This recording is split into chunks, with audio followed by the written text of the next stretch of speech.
Professor Irani was born on May 1st, 1922 in Bombay, India. He moved to the United States in 1947. After finishing his studies with Albert Einstein and others in Princeton, he began to teach philosophy in City College of New York, where he also served as the chairman of his department for 9 years and is now a professor emeritus after teaching for 41 years. He began by teaching philosophy of science with his focus on the areas of conditions of acceptance in scientific theory and reality problems in quantum mechanics. He then shifted his focus to philosophy of mind with major contributions in conceptual frameworks in theories of psychopathology, analysis of emotions, the logic of volition, and the theory of action.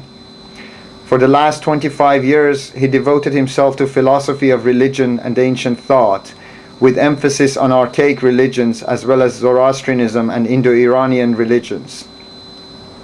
He is one of those unique individuals who understands the works of Albert Einstein, Immanuel Kant, and Zarathustra, and has managed to bring them together. In this part, Professor Irani introduces what he calls his original contribution to philosophy, namely domains of belief. Professor, it seems that as human beings we have this tendency to want to believe something, grab onto whatever we can.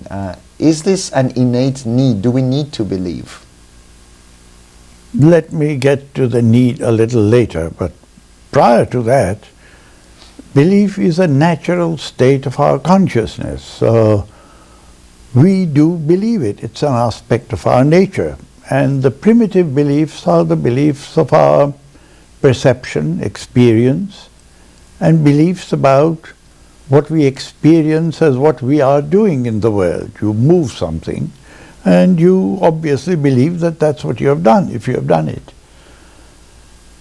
This is the common aspect of belief of all human beings. I am convinced that this was the way the world was looked at by our ancestors generations ago.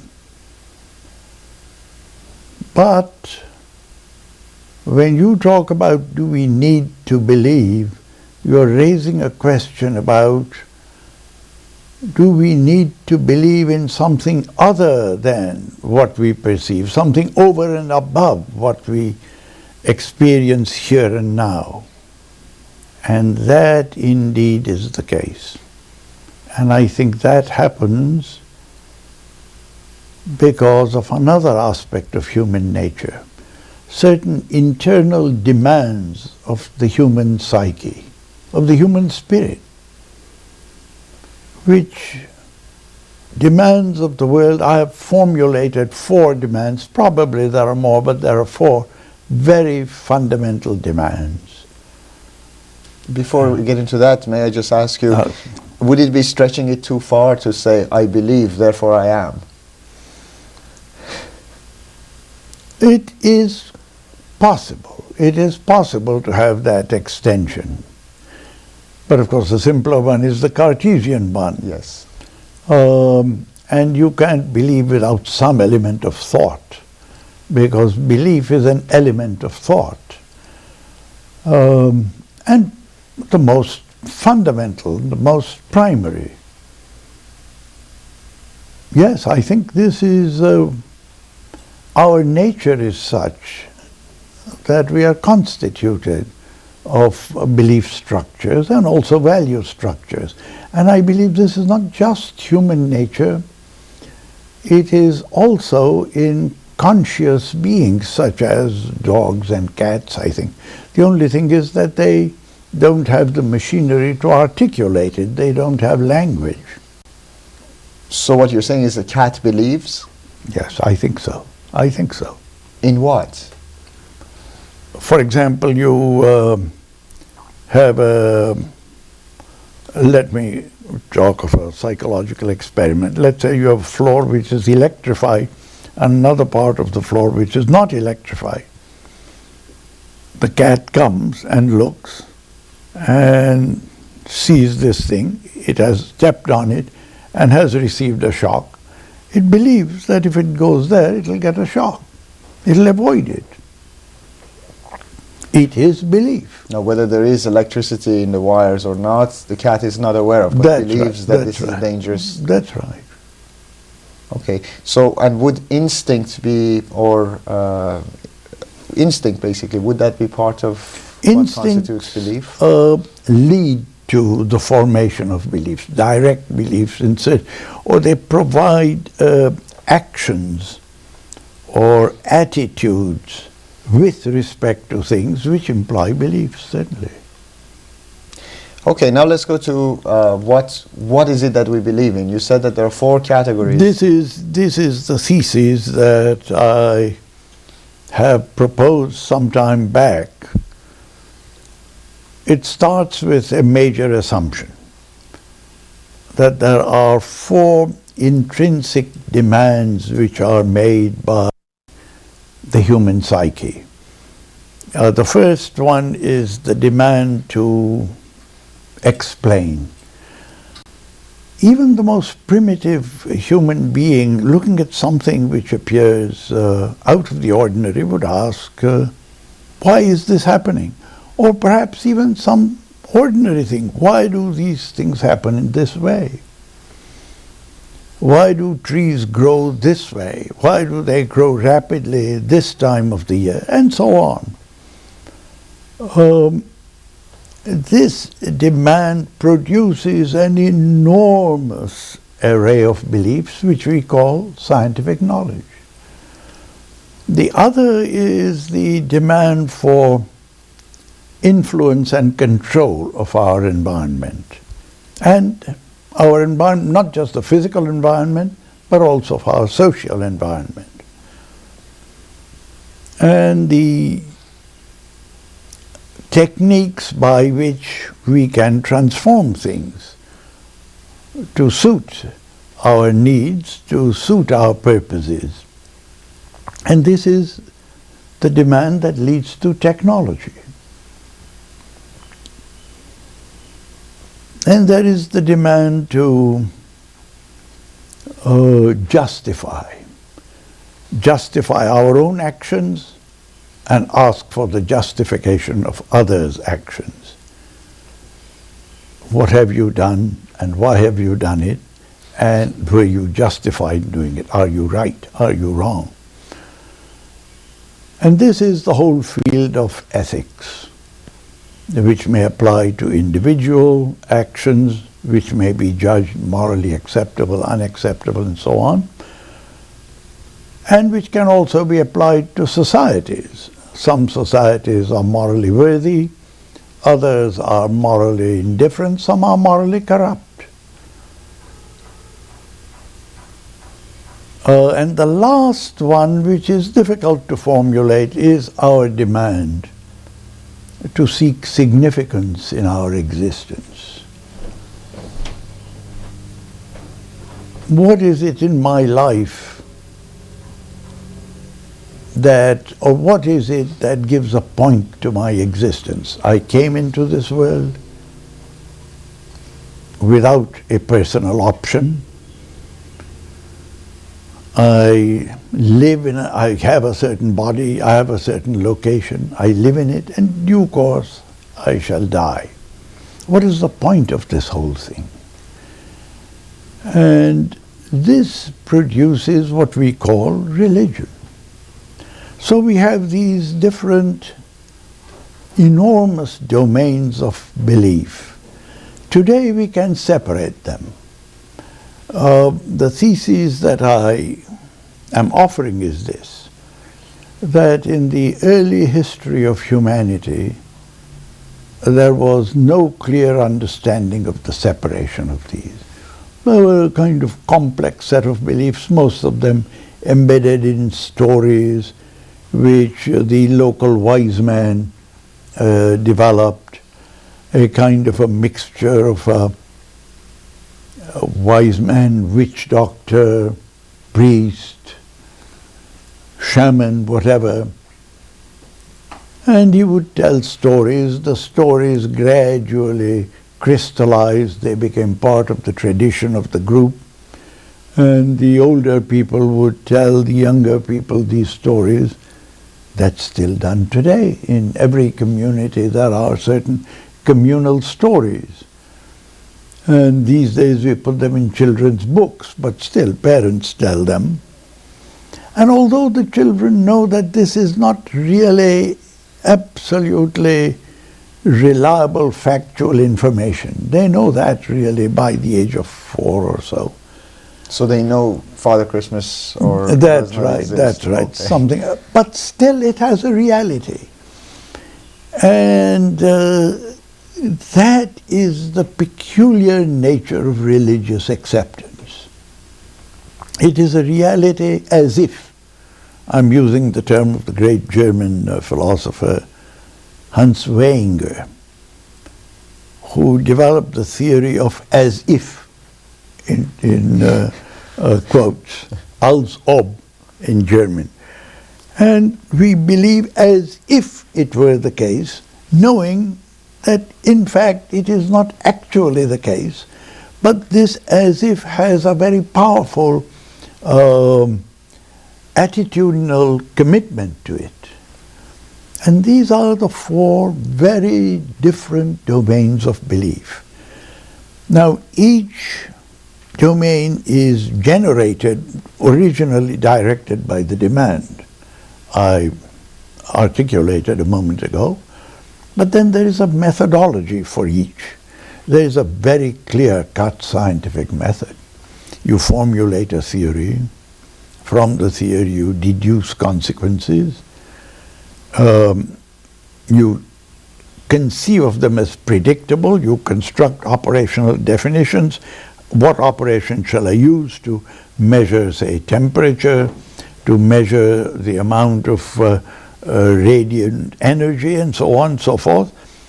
Set up the experiment, perform the experiment to see if the theoretical prediction is borne out. If it is borne out, then the theory gains in acceptance. This is scientific belief. Technological belief is more complicated. Let me go back to scientific belief. So in the ancient times, scientific belief was merely myth-making. The myth structure encompassed all the different domains. Ah, okay. So there was no differentiation between these 4 domains. That's right. This is the big thing that happened with the great insights of probably the 4th, 5th century BC, when people began to realize that we had to have reliable knowledge independently of these stories. The great example, of course, is Plato. Before that, Zarathustra separates mythology from ethics. And Plato separates mythology from knowledge, and knowledge he identifies with mathematics. Which is what, in your definition, is science. It is a form, yes, yes. And then take, for example, the Egyptians, highly refined civilization, but dominated by mythology. For them, agriculture was religion. The story of Osiris, let me give you that example. Osiris is the divinity of the land. This is very, very early myth. He's identified with the life of Egypt. He has a tricky and deceptive brother, Set, who wants to displace him and get the kingdom for himself. Part of the story is really very childish, but you have to bear with me. So he comes and tells Osiris, I am building a very fine sarcophagus for you.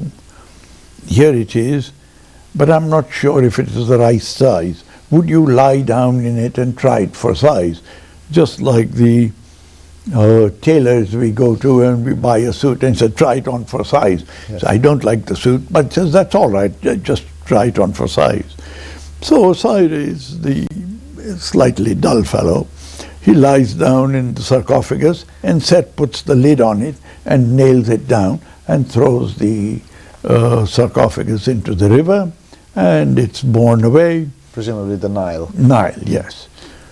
And ends up somewhere on the coast of Lebanon. Now, since Osiris, the life of the land, is gone, you see the effect in the countryside. Plants wither, everything is over. This is the beginning of summer, the death of vegetation.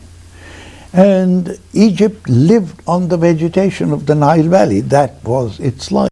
Osiris is gone. The life of the land is gone. Now his wife, who also happens to be his sister, Isis, goes in search of the body of Osiris, and here and there finally ends up in Lebanon. She sees a tree, and she says, he's underneath that tree. And they dig, and sure enough, they find the sarcophagus. She brings it back. She opens the lid, and there is the dead Osiris. However, Isis has a plant of life. She's the goddess of rejuvenation, etc. She grinds it up, these special leaves, that tanner leaves as they are called, and prepares a brew, pours it into his mouth, and gradually Osiris is revived. By the way, there are still people in Egypt who believe that this is a worthy plant. I remember when we were there, there was a fellow who came up to our taxi and wanted to sell me tanner leaves. And I said, are you really serious? He said, oh yes, genuine tanner leaves. And so on.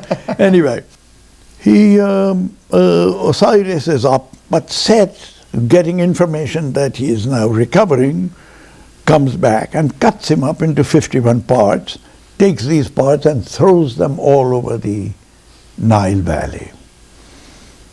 Well, Isis, not to be outdone, goes all around, picks up the pieces, puts them together, and performs various magical operations and revives Osiris again.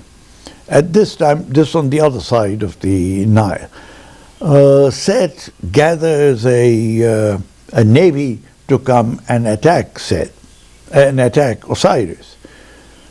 But by this time, Isis had given birth to the child of Osiris and herself, Horus, a very precocious child, and he suddenly grows up, he gathers a navy, and there is a tremendous naval battle. And the waters are agitated by this battle. Set recedes and goes back, and Osiris goes into the netherworld where he becomes the king, and Horus becomes the king of Egypt. This is the story. You see this, the pictures of this in innumerable Egyptian tombs, in Egyptian scrolls and so on. What did the naval battle signify in the agricultural tradition? It signifies the first flooding of the waters of the Nile. Mm-hmm. See, so it's basically coming and fertilizing the land and rejuvenating everything. Exactly. But look at the stages. The first, when Osiris dies, everything is dead. There was a religious ritual, the mourning for Osiris. Then his body is brought back. He is being revived. There is another ceremony. Was he planted under the trees that the tree grew? No, he just, the coffin just ended up there on the We don't know how. shore. I suppose it was driven by the current. Whatever. This is when he's cut up into 51 parts and his blood falls into the river, there is a ritual which notes that the sacred blood has fallen into the river. That is the time the Nile River becomes red. The first rains have fallen in the hills of Ethiopia, and the silt has been pushed into the river, and the river does get a kind of brownish red color. Now, when the 51 parts are being strewn all over Egypt, that is the body of Isis being put into the ground, and that is the time of sowing. So scattering of the seeds. That's right. And it's important because now the body of the god is there, and that will somehow energize the material and so forth. And then he is restored, and now the full flood comes. That's the battle, and from this time on, stability for one more year. So the myth was a story which explained phenomena. So every time the ancient Egyptians were baffled by what was going on in their agricultural land, they would go back to the myth. That's right. So what has happened? Why didn't Seth this time come in time? What happened to Horus? What happened? And they would have elaborations on the story. So maybe Seth got held up somewhere. That's right. Something like that. Yes, yes. So these Egyptians virtually lived mythology. That's right. That was their belief system. It was their science. It was their technology. It was their religion. It was also their ethic. I'll show you how. There is an Egyptian nobleman, a minister, a person high up in the court of the pharaoh, and he is sent somewhere on an embassy, and he goes leaving a relatively young son, probably a teenager, with his mother. And then he writes a letter to his son. I'm here, I'm far away, it will be some time before I come back. You are now living with your mother and this relative and that relative. Be good to them, take care of them, let them not feel that you are not part of the family and so on. Remember what Horus said to his mother Isis, and there is a quotation from the myth. Remember what Osiris expected from his son. These myths incorporated moral values. They incorporated certain ideals of proper behavior. Much like today we tell a story and then we give the moral of that story. That's right. Aesop's fables or various stories with morals. So this was a unified view of the world. So everything revolved around that. Around this and a whole list of stories. Yes. Sometimes the stories conflicted. And then you had two temple centers in opposition to each other. Who was giving the right story?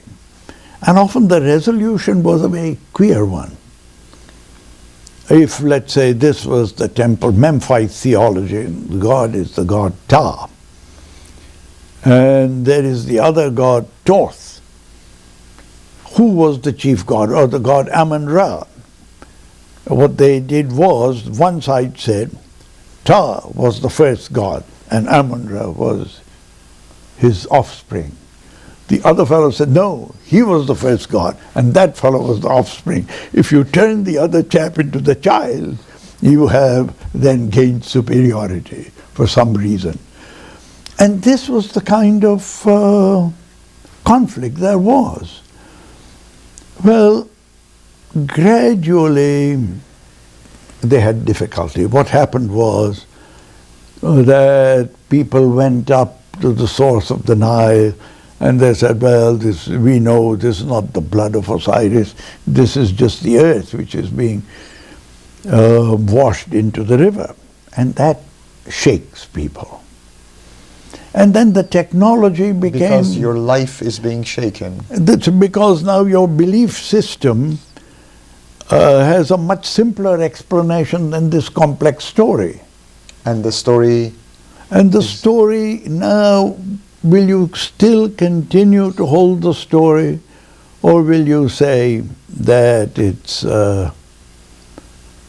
that it's really nothing but a child's fairy tale? I don't know. the philosopher Cassirer said something very profound. He said, mythology is never refuted. It dies because it performs no function. It dies by becoming irrelevant. And at what stage in the general Egyptian mind this became irrelevant, we don't know. But at some point it did. But mythology was never lost, right to the end. Some one myth or another. Is myth ever revived in a different form? Yes, yes, this does happen. And when you have clashes of cultures in ancient times, you have competing mythologies with competing divinities. So this is for most of human existence, we have lived with mythic beliefs. But when the separation came in, when they said when Thales tried to explain the eclipse, not by some dragon trying to swallow the sun or the moon or something like that, but by shadows or a body interfering with the light of the sun coming down, he was introducing a change of thought from mythic thought to some kind of scientific thought. And that was, he was partly disbelieved because people couldn't understand him, and partly because his explanation was an act of impiety. It was challenging something in which the lives of the people was rooted. So the gods were being shaken. That's right. And that is not the right thing to do. That is, the ordinary population finds that quite shattering, quite shattering. So how did they reconcile this conflict? Which one is the father, which one is the son? Or did they not? Was war the only resolution? No, for a long time the two different groups continued, and ultimately it would be the particular pharaoh choosing the priests of one temple or the other as his ministers, that became the... So the political power structure will determine which is the prevailing myth. That's right, that's right. Okay. All right, now let's go to the four domains, and you said these are scientific knowledge, technology, ethics, and religion. I don't assume all of a sudden the divisions happened. No, oh no. Which one first I think first this is of course speculative history. Excuse me. I think technology first separated when people found that a particular way was more efficient. The methodology of technology is efficiency.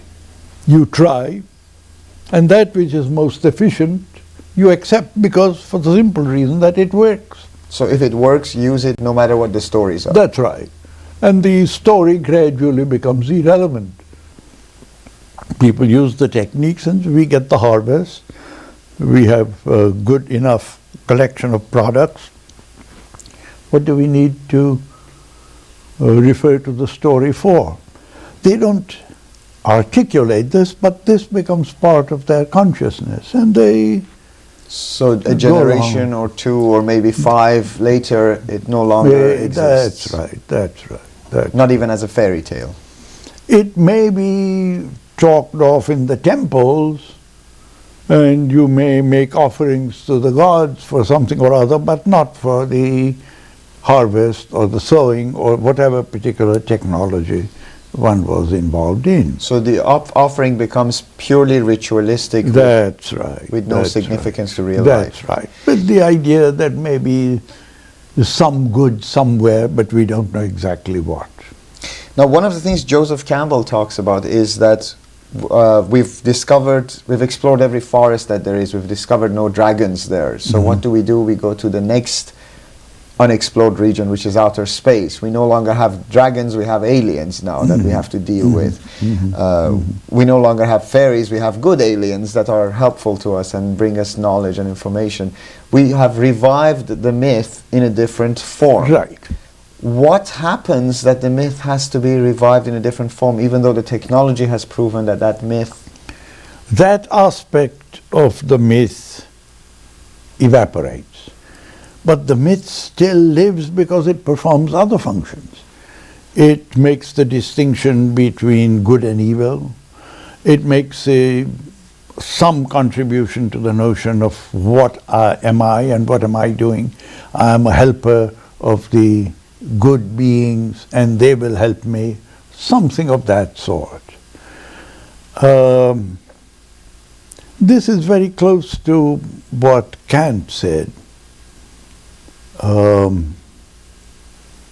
Near the end of his life, he was reviewing philosophic thinking and he asked the following question: what do I perceive? What can I know?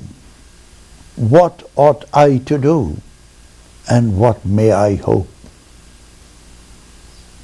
This is very close to the kind of demands that I've talked about.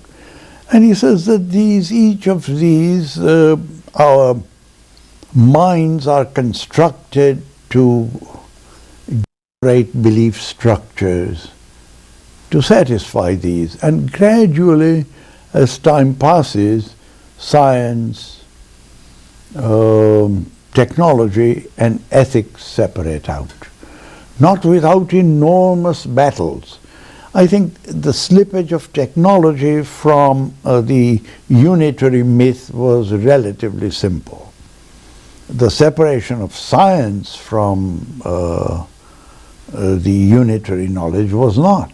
Did that come after technology? Oh yes, much later. Was that the second separation? That I think was the second. But alongside with it was the separation of ethics, where people said that we can decide what's right and wrong and not just rely on religious material. This, I think, is probably the most significant contribution coming from Iran, India, and Greece in that critical period from about 1000 BC to 500 BC. So sometime in the Stone Age, technology came and separated from I think just a little bit after the beginning of the agricultural age.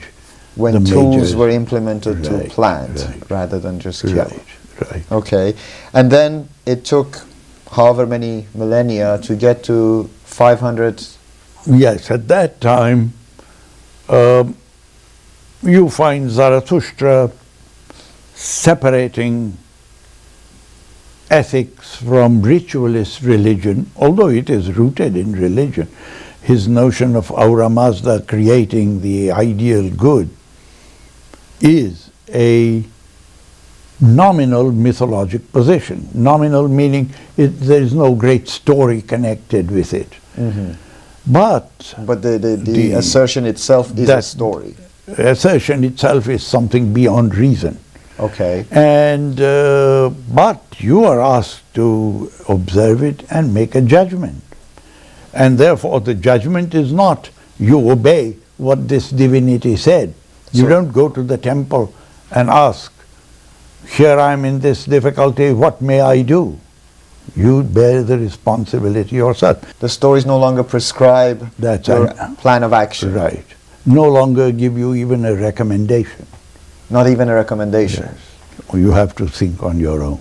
They don't even recommend you should choose good versus... No, there's no story. You have to just think. So we have to carry the burden of responsibility entirely. Precisely. Precisely. Later on, historical narratives were constructed to illustrate good and evil, but this replaces the myths, the historical legends. But so in a sense, the myth is revived in form of history. this right, time. form of ancient legendary history, That which King the so-and-so did older such and people such. tell the children and so on. And which, for example, in Iranian culture, we tell the story of King Jamshid, we tell the story of this king and that king, and children learn that. Is the Old Testament... Old Testament, very much so. It's the book of Genesis is a creation myth. But then the historical works are historical legendary material functioning in this way. As a matter of fact, traditional Hebraic wisdom was that history tells us what the will of God is. God manifests His will in history. God manifests His will in history. Yes. These people did not walk in the way of the Lord, therefore they were destroyed by the enemy. But these people were, and therefore they were preserved, and so on, this kind of thing. And then you get the idea of the promised land and the lost tribe who are always in pursuit and in search, even though they're doing the right thing. Yes. And this will come, and the devout believer says, well, this is your promise, and we are hoping for it, and we are anticipating it, and we'll work towards that end. So that the relation of ethics to religion has been close, but the separation did take place. The separation was not complete in Western civilization.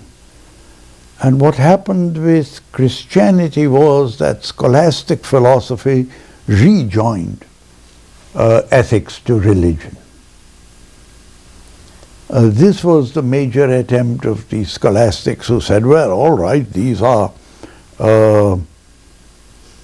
notions of natural justice, these are notions of natural goods and so on, but this is revealed by reason, but this ultimately is prescribed by God in this and this and this way, and those prescriptions are higher than the moral truths given to us by reason.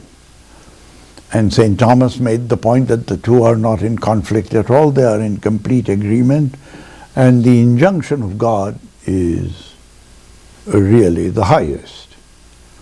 And you want to know what your purpose is, then you must go to the mind of God and find out why God created us. So that happened. So while in the middle, or well, according to Zarathustra, the religion was, or mythology was separated from ethics, or ethics was actually taken out of mythology completely. In the West, what you're saying is this separation was vague. It took place in the Greek period. But After Plato. yes, Plato, Aristotle, the Greek dramatists who raise moral issues and actually indicate that the gods are irrelevant to these moral judgments. In a sense, the gods are creating tragedies for their own fun? Well, well, I won't use the word fun. Their own family relations working out with human beings, unfortunately, the pawns of this. So because they were having family problems, they took it out on us. That's right, and we got caught up in these things because ultimately we have to live by worshipping the gods. I guess there's a certain truth in that, because a lot of times when we have relational problems, we take it out on our children. Yes, yes, that is also true, that's true. The final crystallization took place with Stoic philosophy. The Stoics, they were Greeks, of course, but when Greece became part of Rome, many of the Stoic philosophers moved to Rome and established schools. Stoic schools were the predominant schools in Rome, and not only did they teach individual what we'd call liberal education, or to become wise. They also were teachers of law. And Roman law was strongly influenced by Stoic theory. But then when the Roman provinces became part of the Christian empire, of the Roman Empire, then the separation was gradually overcome, and religion became the preceptor of all morals.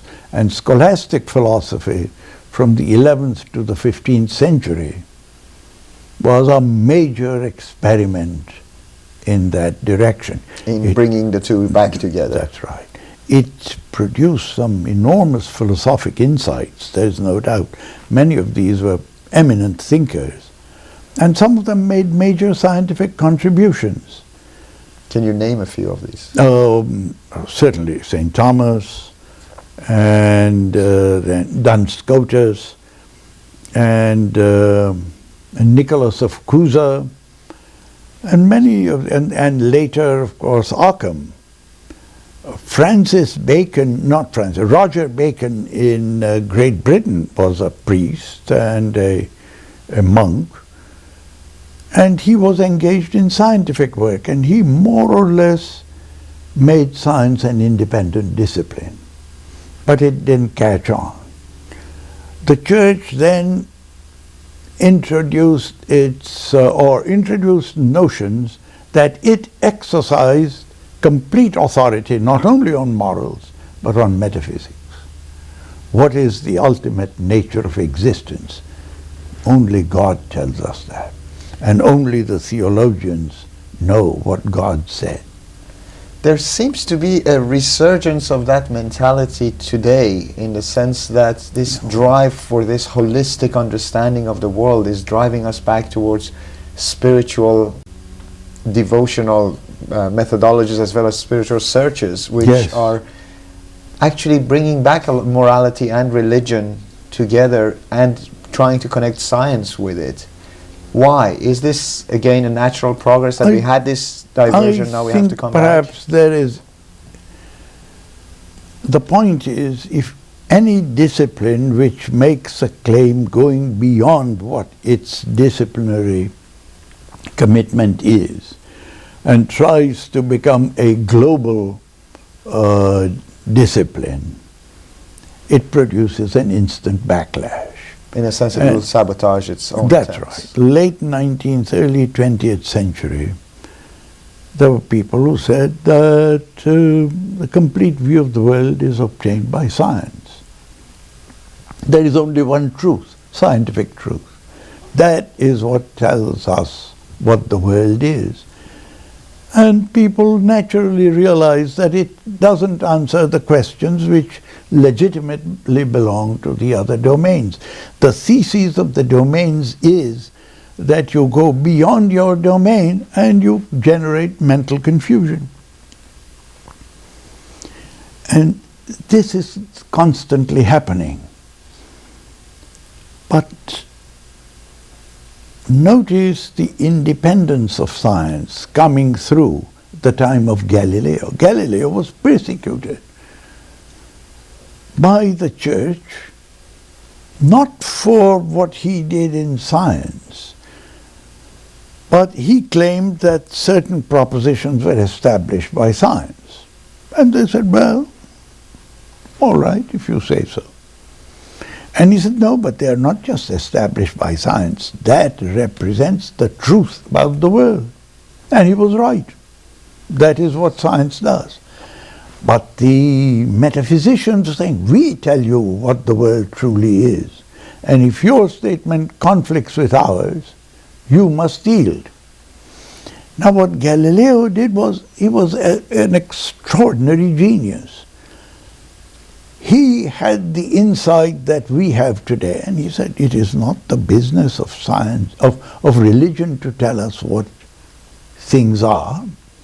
It is the business of religion to tell us how we should save ourselves. As he said, it's not the business of religion to tell us how the heavens go.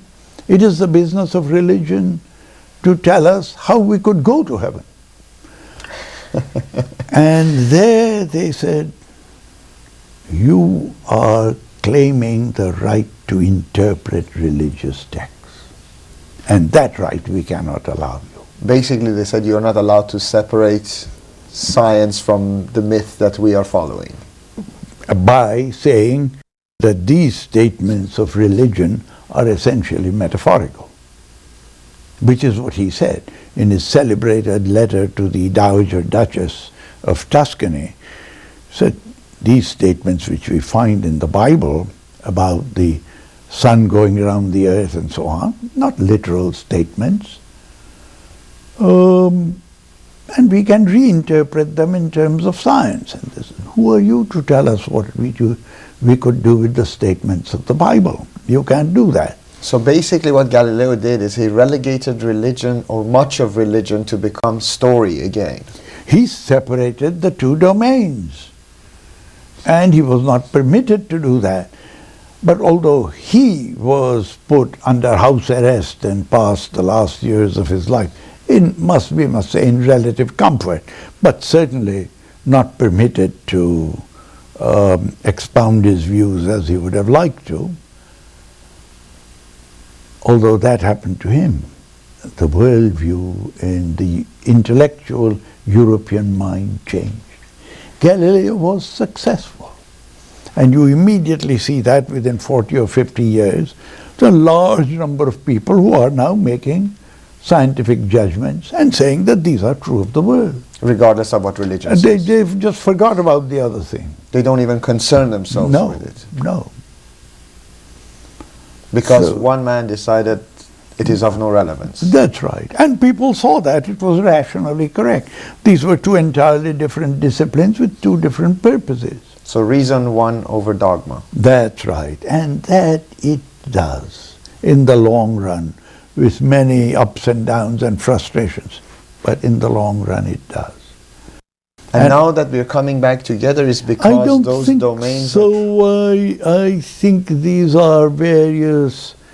let me put it this way. After the separations occurred, and then the classic statement of the separation is Enlightenment philosophy, which is the justifiable use of reason. But notice this itself became mythologized. After the French Revolution, the revolutionaries proclaimed a goddess of reason. And there was a woman who was called the goddess of reason. She was crowned, carried around in a chariot in Paris and so on. They mythologized their own position. And they said, well, here is the world machine and so on, and people reacted against it. And there was a strong romantic reaction, both in Germany, Great Britain. I guess nobody wants to be a cog in a machine. That's right, that's right. The worldview is the worldview, but when you make the worldview a basis for answering the question, what is the significance of our existence, then people reject it. And that came to be known in the 20th century as scientism. And this is what the reaction is, what you're talking about, the attempt to reintegrate at some higher level the insights coming from the others. This is it's not just actually a reaction in the sense that, oh, I don't like this, I'm going to oppose it. It's more like a reconciliation of what the reality... I think that is the attempt. But how do you reconcile different domains of belief which respond to different demands, which have different methodologies, which make different claims? This is a major problem for our time. Maybe you need a story for that reconciliation. I think what we have to do is to get people to have the right insight. And then, rather than having a myth or a story, I'm inclined to think of a certain kind of refined sensibility, which we might call wisdom, to integrate these in our consciousness so that we can keep these together without permitting them to each to invade the domain of the other, and living a satisfactory life. It is the training of our the highest sensibilities of human existence. I don't know if I'm making sense here, but I'm trying to give expression to some very deep feeling I have. Most of the conflicts are worthless conflicts, are conflicts arising out of misunderstanding. Positioning. Yes. And I've tried to do this. I've met many people who have raised objections of one sort or another. And I try to, and they think that I'm going to refute them, and I'm not refuting them. I'm trying to point out, look, you have committed certain types of intellectual trespass. Recognize the border lines, and your problems will disappear. Trespassing into? From one domain of belief into another, or using the criteria of one domain for another. So if I am a scientist concerned with the nature of the quantum, I should not worry myself about technology and how my car should operate.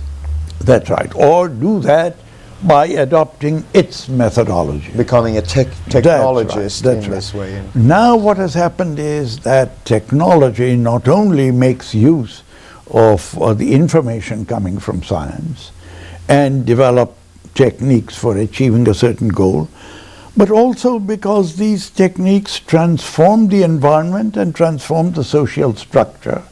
And so it has to take into account various value problems from the domain of ethics. So when we say science is neutral, it is not really because science of the influence of the... in itself is neutral, but the moment you apply science, it is not.